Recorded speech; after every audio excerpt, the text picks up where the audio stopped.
All right, folks, welcome again to Echoes of Myth.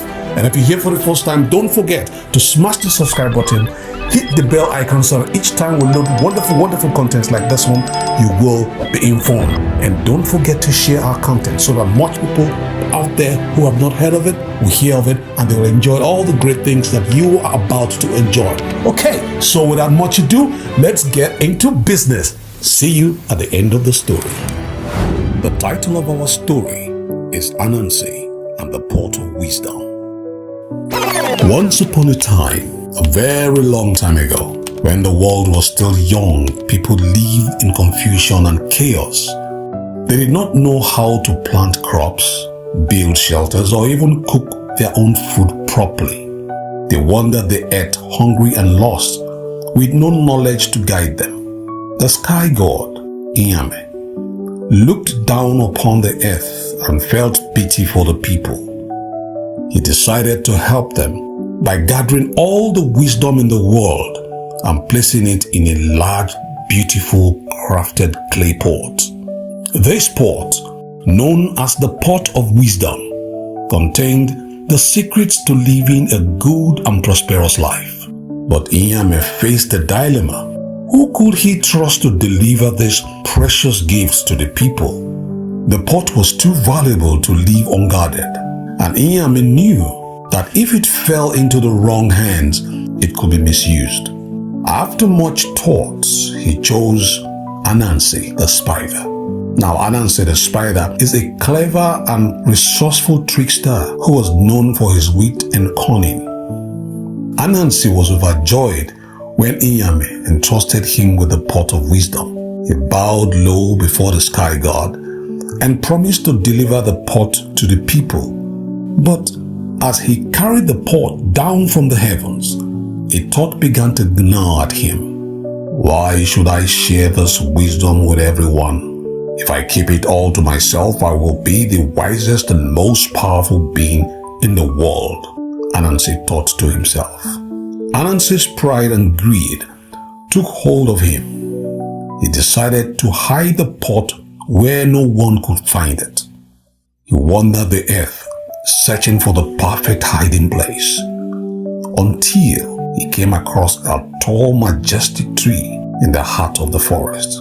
Its branches reached high into the sky, and its leaves shimmered in the sunlight. This is the place, Anansi said to himself. No one will ever think to look for the pot here. And so, Anansi tied the pot to his stomach with a long sturdy vine and began to climb the tree.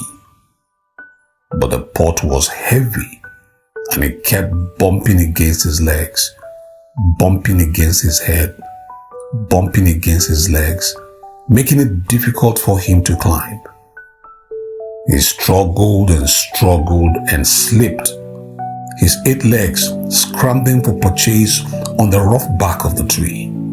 Sweat dripped down from his brow as he muttered, I am the great Anansi. I can do this. From below, Anansi's son, Ntikuma, watched his father struggle. Ntikuma was a bright and observant young lad, and he could see that his father's plan was flawed.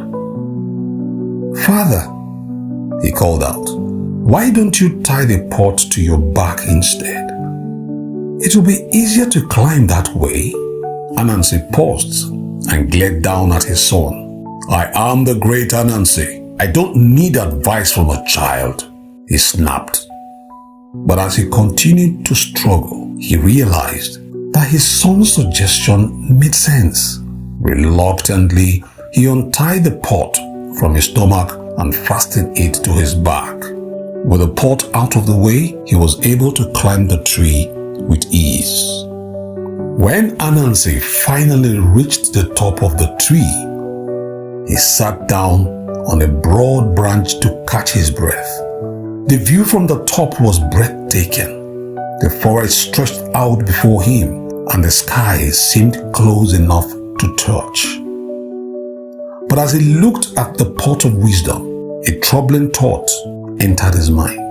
My son, a mere child, knew something I did not know.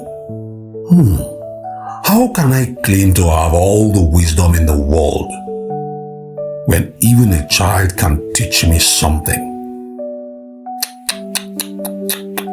It didn't seem right with Anansi.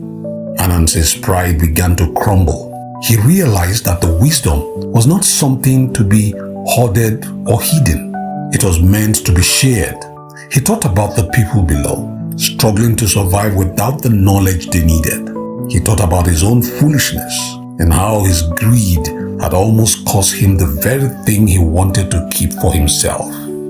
With a heavy heart, Anansi opened the pot of wisdom and tilted it over. The wisdom inside spilled out, scattering into the wind. It spread across the earth, carried by the breeze to every corner of the world. People began to learn how to plant crops, build homes, cook their food, and live in harmony with one another. The world became a better place, all because Anansi chose to share the wisdom he had been given. I'm sure you enjoyed the story. I'm also sure you have learned the lessons that came with it. So what are the morals of the story? 1. Wisdom is for everyone. No one person can possess all the wisdom in the world. It is meant to be shared for the benefit of all. 2. Humility. Even the cleverest amongst us can learn from others, no matter how young or how inexperienced they may seem. 3. The danger of greed. Anansi's greed almost cost him the very thing he wanted to keep for himself. True wisdom lies in understanding the value of sharing. And 4. The role of the trickster.